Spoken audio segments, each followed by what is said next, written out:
Hello, welcome to Behind the Birk. Thanks for tuning in again. Today I'm interviewing the Hawkline Monster, aka Michael. He is based in Long Beach. He has released a number of albums. He just released a song called Empty Circle in late May, so you should check that out. Yeah, so I'm excited. You enjoy.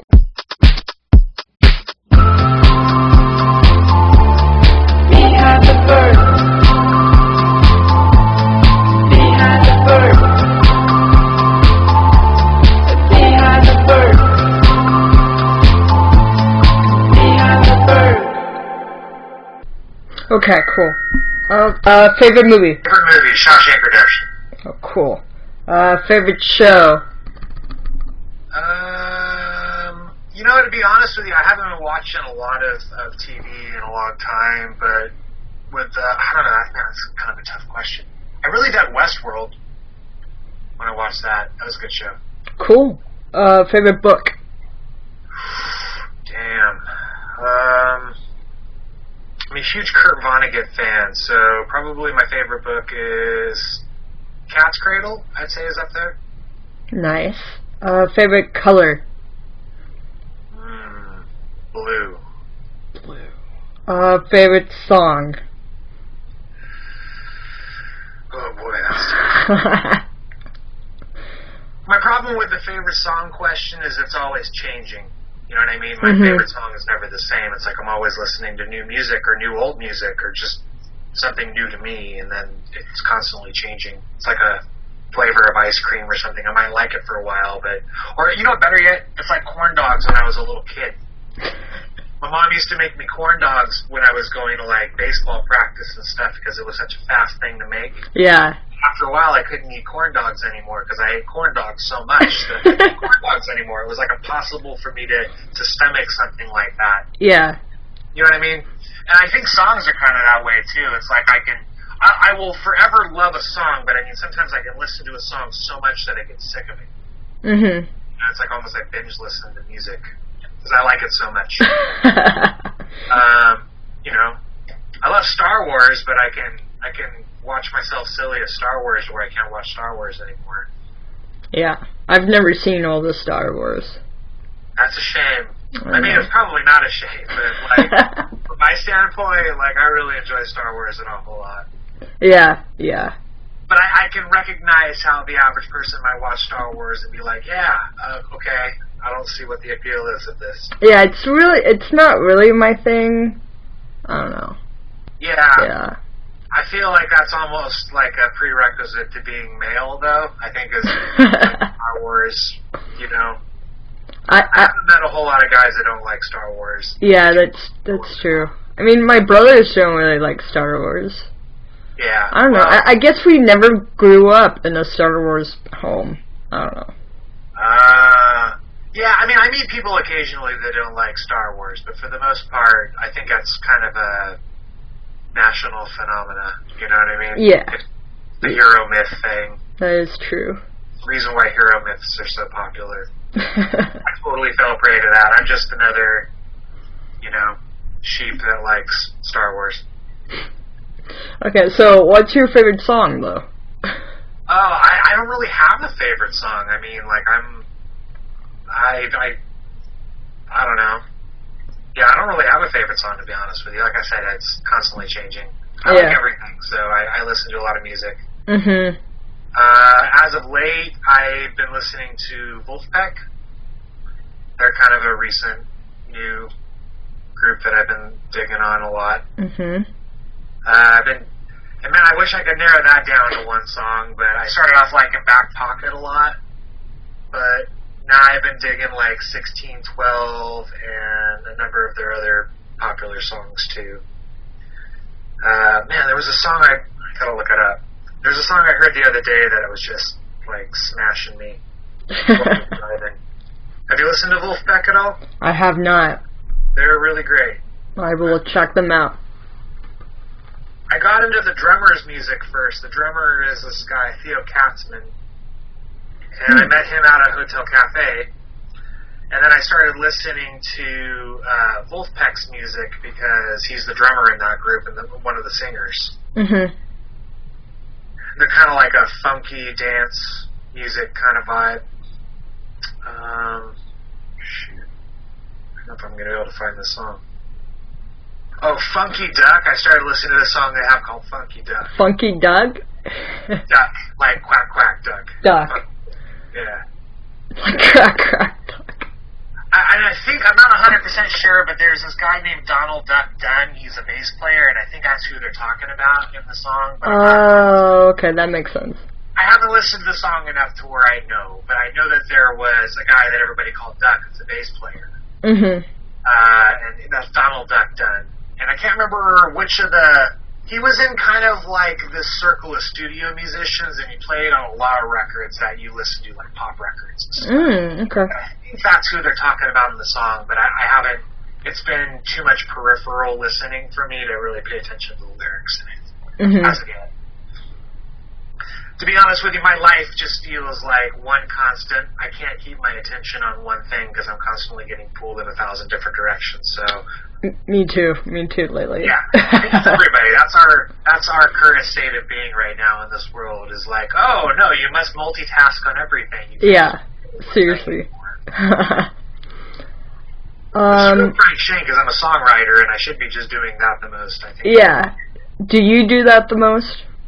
No, I don't. And I want to, trust me. But it's like, in this day and age, like you can get to a place to where you're going to be doing a lot of songwriting, but it constantly, from the songwriter standpoint, I feel like everything in this day and age is resting on my shoulders now. So it's like, you used to have people that were your booking agent and your manager and your this and that. You still do, but it's like you have to earn the capacity for that for the most part.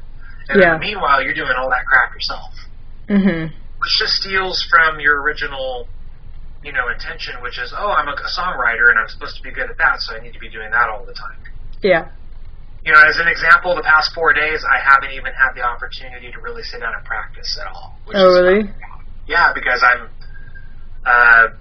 juggling a million things. I'm working on a new album right now, which I'm producing myself. And I just finished up the production the other day and then sent it off to the mixing person. This morning I've been listening to the mix of that song, the first mix that the mixing guy sent me. Mm-hmm. And I'm like trying to discern like ways to improve the mix and everything. And it's like there's so many cogs in this wheel that I'm trying to maintain all the time that I'm not just sitting down and going, okay, for 2 hours I'm going to write a song. Yeah. Some of this might be me, though, too. I think I'm just really bad at multitasking. I guess it's a skill you have to learn, multitasking. Yeah, I'm not good at that. I'm very obsessive with the things that I'm working on because it brings joy to me. So, like, if I'm songwriting, then I sit there and I songwrite for 8 hours if I'm into it. Mm-hmm. If I'm recording my album, then I'm working on my album the whole day. The only thing that divides me is normally, like, something that requires me to be somewhere at a certain time. Yeah. For example, I mean, like I was just saying, like I was working on revising or sending revisions for a mix to the mixing person. The only thing that stopped me from doing that was that I needed to be on my computer at 1 o'clock for this interview. You know what I mean? Yeah, yeah. It's like responsibility of some sort to something or someone that normally draws me away from something. I've tried to improve that about myself, but that's a hard tendency for me to break. Mm-hmm. I just have a personality that really enjoys being engrossed in one thing, I think. Yeah, I mean, and that's fine. Not everybody is a multitasker. No, man, multitasking makes me feel crazy, to be honest with you. I don't like the feeling of having my head in 15 different places. It doesn't feel good to me. Mm-hmm. It doesn't mean I can't do it. I can do it. I just do it begrudgingly. Always like wagging my fist at it, Yeah. So what's your favorite place in LA? How do you mean favorite place? Like, what exactly does that mean? Favorite... Like, just in general? Just in general, yeah. I have a place and it's my favorite? Yeah. Oh, boy, I don't know. I mean, I'm still learning to LA, to be honest with you. LA is such a big place that there's lots of stuff to do there and lots of things. Mm-hmm. I've been spending an awful lot of time at Hotel Cafe. As of late and in previous years too, like I've kind of off and on been going to Hotel Cafe, and I really enjoy all the talent that's there. It's a good spot. It's a really good spot.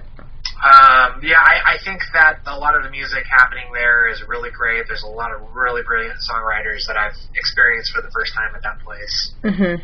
And I don't think that's going to change anytime soon. It's definitely been like a hot spot for that sort of thing. Yeah. But, you know, I mean, like, aside from that, I also love, what's the observatory, you know? Yeah, yeah. I mean, I can get to where I've been there too much, but every time I go there, I have a lot of fun. I'm a big space person, so okay. I love anything that involves astrophysics and space and things that have things from space, like meteorites and the like, and that place is really cool. So, how did you come up with the name Hawkline Monster? Oh, the Hawkline Monster is the title of a book by Richard Brodigan. Oh, okay. And it's about these two cowboys that get hired to destroy a monster that lives beneath the ice caves of a house. Or in the ice caves of a house, which is Hawkline Manor. That's like the last name of one of the characters. And this young lady, whose last name is Hawkline, hires the two cowboys to destroy the monster that supposedly killed her father. Whoa. Her father disappeared. So, it's kind of a convoluted story. Believe it or not, it's a comedy. Really? All that aside, yeah. It's a funny book. It's not his funniest book, but there's lots of things in the book that I thought were really cool, and so I kind of wanted to name my music after it. Mm-hmm. And the original intention wasn't for it to be a band, but it hasn't quite worked out that way. I have a lot of musicians that have played on a lot of that stuff, and I really, really wanted it to be that band, but it's kind of like it hasn't worked out that way, so it's kind of just slowly morphed into just being me and whoever else wants to play with me. Yeah. But the most part, I mean, as of anymore, it's kind of become like a moniker for me, I guess, or sort of like the tallest man on earth. I don't know if you've ever listened to him before. No. But rather than go by his name, he goes by the tallest man on earth. Oh, okay. Okay. Or, you know, there was an artist that I really liked named Magnet. I don't know if you've ever heard Magnet before. No. But same thing. He's like a singer-songwriter guy, but he goes by Magnet. That's cool. It just seemed kind of interesting to me to not go by your name. Yeah. Yeah, that is interesting. That's cool. So I thought it would be kind of fun. I went by my name for a long time. All my music used to be released under Mike Vitale. So I started doing the Hawkline Monster in around 2012, 2013. Okay. Playing shows under that name and so forth. Mm-hmm. I think the first show I ever did under that name was at Rockwood Music Hall in New York. Oh, okay. Somebody ever advertised the show as playing it as the Hawkline Monster. Nice. And, how is that transition for you from going from your name to this other name? It was kind of fun in the same way of getting in front of a group of strangers and playing music. It's sort of like, wow, I feel so goofy going by this name right now. This is awesome. I love it. You know? I've had this weird fascination with putting myself outside of my comfort zone because I feel like it makes life more exciting that way. So it's been a lot of fun. Nice. Not going by a goofy name, you know. Yeah. At least in my own. Sometimes I feel like it's goofy. Sometimes it's not. Sometimes I really enjoy just feeling like I'm artsy-fartsy and going by an artsy-fartsy name. Because I do have a meaning behind it, but I encourage people to sort of come up with their own interpretation of what that meaning is to the name. Yeah. It very much involves creation. the title of my last album has to do with that too. The title of my last album was "We Create and We Are Created," and that's very intentional because I feel like the creation of life is a very cyclical sort of thing. It's like a chicken and the egg sort of question, you know. And I find a lot of fascination with that sort of stuff. And the Hawkline Monster as a book sort of deals with the idea of there being a creator and creation and so forth, and it also just in a really interesting way. Okay. Who are your musical inspirations? Oh boy, I've had a lot of them, but I'd say some of my big ones have been like Sting from the Police, and all the Police era music especially. But I love Sting's music a lot too. But the Police were a huge influence on me. Paul Simon, Dave Matthews, I think got me into songwriting like when I was way younger. John Mayer somewhere in there too. I became really enamored with his music when I was around 19 or so, because this guy that I grew up with in Visalia was roommates with him in college, so he kind of like brought his music back to Visalia and was like, check out my roommate. And I started listening to his music and was like, wow, this guy's like really great, you know. And then he ended up becoming a huge pop star, which was kind of weird. But not entirely weird. I mean, his music is really good. So yeah. Oh, well, that makes sense, you know. Think. Peter Gabriel, big influence. Probably not as big as all the rest of them I've mentioned, though. Beyond that, to be completely honest with you, like I said, I listen to a lot of music, and so it's really hard for me to narrow it down and say, like, this is an influence on me or that is an influence on me, because I feel like as an artist, you're an amalgamation of everything you listen to and everything you learn, you know, and it all kind of bleeds in particular ways, and it gets kind of frustrating sometimes, like working really hard making stuff and then having somebody just say, oh, that sounds like Paul Simon.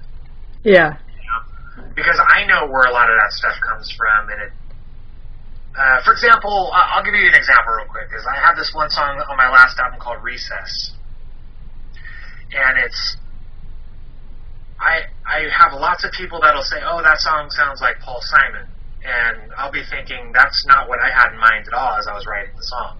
You know, like I was listening to Buena Vista Social Club and all kinds of different stuff at that time, like, and to me, I can hear where somebody could say, oh, that reminds me of Paul Simon a little bit, but to me, there's just so many more broad places that I'm drawing from, I feel like, and I feel like a lot of times when people are putting a name on something, it's from whatever shallow pool of experience that they have, and myself included as a person that says, oh, that sounds like blah, blah, blah. You know, I'm just drawing from my own shallow pool of experience, you know. And I think that's just a human nature thing. We're never meaning anything bad by it at all. We're just sort of going, we're just talking. We're just going, oh, that reminds me of blah, blah, blah, you know. Yeah. What was the question again? Musical inspirations. Oh, musical inspirations, yeah. You know, I've got more. I mean, like, the Beatles were a big influence on me, and Jimi Hendrix was a huge influence. And probably the first big influence I ever had was the Beach Boys. Okay. That was the first music that I ever just went crazy about as a kid. Like, I was in about 4th or 5th grade, and I couldn't stop listening to Endless Summer by the Beach Boys. It just took over my life. That's a really good song, too. It was like a greatest hits album. So, like, that has, like, good vibration, everything from, like, Good Vibrations to Little Deuce Coupe to all kinds of different, you know, it's all the various eras of the Beach Boys. And, it's I don't know. They just, I think it was all the harmonies, like the harmonies, and it just really drew me in. Jimi Hendrix made me want to play guitar, you know, better. I think Nirvana actually was a big influence on me, too. Oh, really? Nirvana got me into playing guitar, and it was the perfect thing for my generation, too, because it was so accessible to play. You know, like, it was not to say that Nirvana is easy music, but I mean, it's like, it's accessible in terms of a beginning guitar player to feel like this is accomplishable. Mm-hmm. You know? And Jimi Hendrix was a little bit more of like, oh man, this is going to be a little bit more difficult than I thought, you know? But even now I look at Jimi Hendrix and I'm like, oh, that's pretty easy guitar playing. Yeah. You know? It's funny how that scale keeps kind of like changing as you get older. You know, you kind of go, oh, that's gotten a lot easier. And now I look at things like jazz, and I think jazz is really hard to play. Yeah. What's the inspiration behind the song "Empty Circle"? Oh, that is "Empty Circle" is a song about the end of a relationship with a person. Okay. And the idea that I had for the song was to have this little kid lost in the snow in the middle of a forest. And the whole song is about that. Mm. And it kind of like, if you look at the words to it, it's not chronological. It's like I sort of present the information at different times to the listener that way. But that's what I'm shooting for, is the imagery of a kid lost in the snow trying to find home. Okay. And then realizing that the kid realizes at one point that he's just walking around in circles. He sees footsteps and goes, oh, are those my footsteps? Yeah. You know, and realizes that he's walking around in a big circle. In an empty circle. Yeah. Versus finding the place that he's trying to find, which is home. That's cool. While Christmas dinner is happening. But yeah, I mean, it's all one big analogy for the end of a relationship, was what I was shooting for. Nice. What's your favorite song that you have ever written? Ever? Ooh, that kind of constantly changes too every time I write. Yeah, totally. It's like, I imagine, at least what I equate it to, and believe me, I'm never going to understand this probably completely, but, and I'm also not a parent, but I imagine my songs are like my kids. So it's like, you know, you have a kid and maybe you're like, oh, that's my favorite kid I've got. And then maybe you have another kid. I don't know. I'm getting into bad territory even talking about that, because I'm not a father, so I don't understand that. But for a while, I had this song called "Time Machine," and that was like my favorite song because I had just written it, and I really dug everything that I did in the tune, and I dug all the idea behind it. I'd say right now that that's one of my favorite songs. Because it kind of, I like the idea of it. The song, I have the song called "Time Machine," and it's going to be on my next album. I did an acoustic recording for it, put it on SoundCloud. But it deals with the idea that we're an organic time machine. Mm-hmm. But by the ability to go into our past, you know? Yeah. And memories. And in that sense, it's like, it's kind of a powerful, cool thing that we forget about. Mm-hmm. We take it for granted a lot, that we have the ability to just sit somewhere and think about things, and think about our past, and dwell, if you will. Yeah. And sometimes that has negative connotations on it, like, you know, you'll hear Buddhists say things like, be in the moment, you know, and if you're busy thinking about your past, you're not in the moment. But I think it's kind of a cool thing realizing that we're a time machine, you know? Yeah. And it's an empowering sort of thing, realizing that you can relive moments if you want to. And that was the idea I had behind the song, was just to try to write something that addressed that idea, you know. And I used a lot of imagery from my childhood in it, like playing Legos with my younger brothers, or my older brother and my younger brother. I'm the middle child. Mm-hmm. Okay. But my older brother used to play like spaceships with us. Like, we'd take all of our Lego sets and make up spaceships. Oh, cool. And then play around the house with we'd build like bases in various parts of the house and stuff. You know, and it was me remembering cool times like that with my brothers. you know. Or, you know, there's another line in there talking about building an RC car, you know, and playing with it in the rain. And I also talk about Back to the Future, which was like a favorite movie of mine of sorts, and kind of played with a lot of that stuff in there. But yeah, gosh, I really like the song I'm mixing right now. The song that I'm working on the mix for is this one called Needle of the Human Race. And it's a song about trying to find the person of your dreams that you want to spend the rest of your life with. And it's a very simple song. There's not a lot to it. It's not like I do anything that I feel like is really massively noteworthy in it. But there was like little things that I kind of popped my collar to lyrically. Like, I had a line in the song that I really enjoyed about relating people's curiosity to being like a dog. You know? Yeah. Like, I say something in the song along the lines of, shall we take our curiosity out for a walk, trying to give each other's love a name? And so it's like, what I meant, I don't know if it comes across that way to people, is like, take curiosity out for a walk like it's a dog. Yeah. You know? And dogs are very naturally curious creatures. They're constantly sniffing things and, you know, vying for affection, checking out. You know, put a dog in a new environment, and it's constantly like, hey, let me check this out. You know. So to me, at least, it made sense, because it's like dogs always seem to be very curious. Yeah. You know, and there's things like that in it that I really like about the song a lot. And the mix is really pretty too. I'm really excited about how it's turning out. That's what I was doing before we started talking. Oh, okay. Yeah. Revising the mix for that song with Jonathan O'Brien, who's the guy mixing it.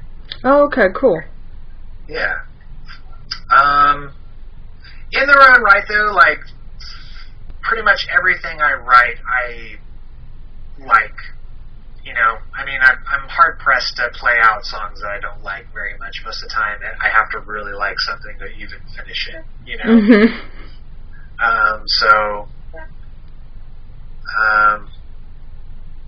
But I don't know. It seems like every new song I write is like my favorite song until I write something else new, and then that becomes my favorite song. And